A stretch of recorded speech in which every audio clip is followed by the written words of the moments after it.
大家好啊！今期咧非常開心請到我哋張生同我哋做呢個回訪啦。咁你係點知道我哋博耀口腔㗎？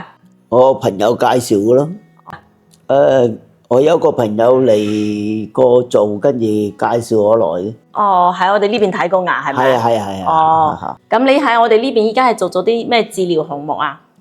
種咗2隻牙咯。種咗2隻牙。係，同埋剝咗1隻智慧齒咯。治療嘅過程中，你有冇啲咩印象深刻嘅體驗啊？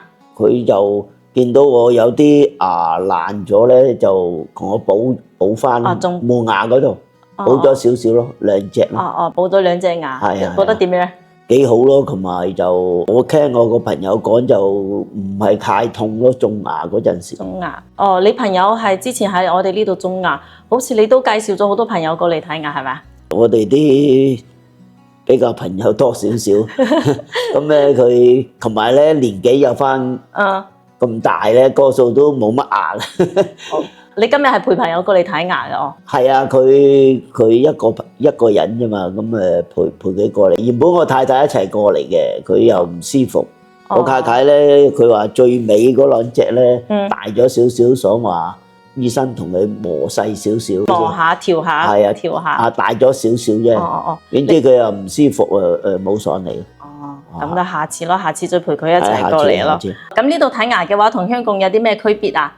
香港嗰度就即係種牙咧就比較貴啲咯，貴少少咯。都唔少少啊，都好多，都好多。要整得多都幾多錢㗎，主要就係價錢方便咯。呢個平好多咯，同埋就佢嗰邊就一個牙醫就同埋冇咁多人手咯。冇咁多助手。有冇個助手啦？係啊，護士啊嗰啲咯。佢即係一個牙醫咁同你做咯。主要就係陪我老婆同我啲朋友嚟整啊，佢哋一整好多隻噶嘛。我老婆上次種咗6隻啊，跟住加埋幾隻假牙，好似9隻。加埋9隻咁多。係啊，我呢個朋友好似剩多啲。啱剛個朋友。佢仲睇緊。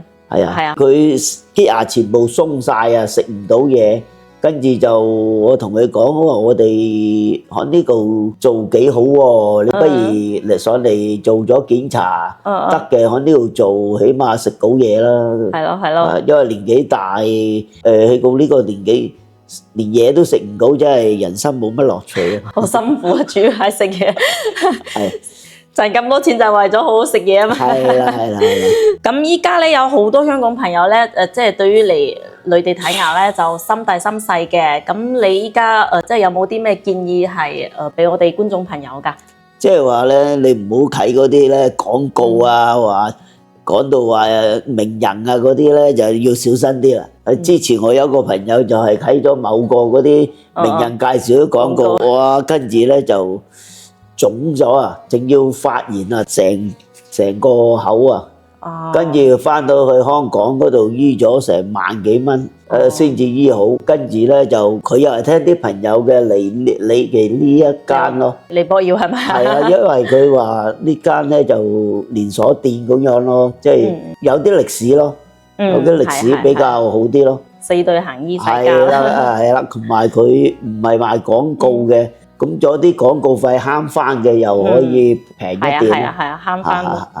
咁又係。你知國內嗰啲咧，我哋都通常都係就送咧，就有啲人去睇過嗰啲，真係做過啦。即係有實質話效果好啦，就嗰啲就好啲咯。好似呢間公司有連鎖店啊，有成啊，佢有咩事啊都驚政府揾佢啦。咁又係。今日都係陪朋友過嚟睇牙，上次好似都係陪朋友過嚟睇牙。我整好晒㗎啦，自己整。我得2隻啫嘛。戴完牙啦，係咪啊？戴完啦，我就係農曆年前已經戴咗落去㗎啦。戴咗落去冇咩特別嘢，所以就依家都用得點樣啊？用得好好啊。正常用係嘛？正常用咯。我呢兩個位咧係冇咗好耐㗎啦，差唔多40年㗎啦。冇咗40年啦。係啊。咁依家會唔會塞牙咩嘢㗎？又冇喎。冇啊。多咗2隻牙，食嘢會舒服啲，舒服啲，同埋照唔使照咁耐啊。咁又係，咁又食得快啲。係啊係啊係啊係啊。咁對於我哋嘅服務咧，你覺得有啲咩建議或者話比較好嘅？現在都好好噶啦。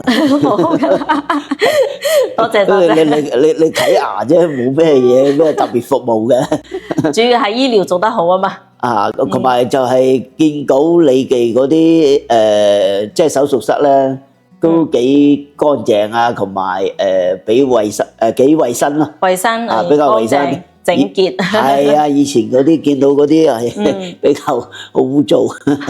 多謝晒，多謝晒。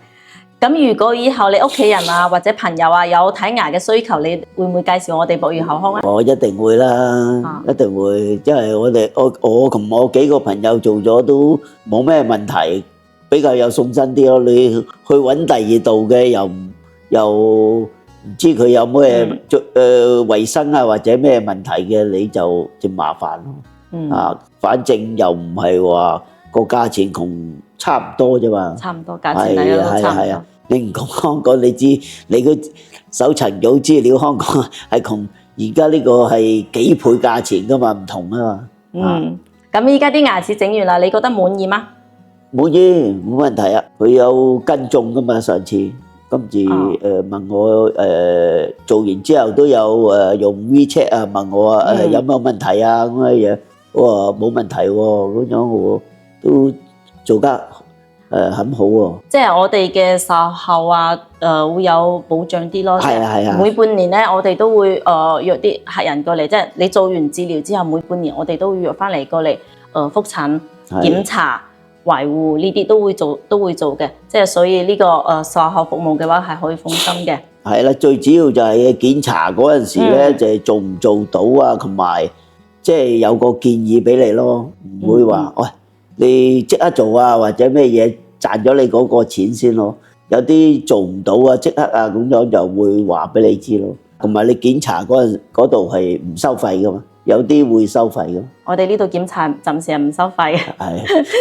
今期非常多謝我哋張生接受我哋嘅採訪。如果大家有需求嘅話，聯繫我哋下方 WhatsApp。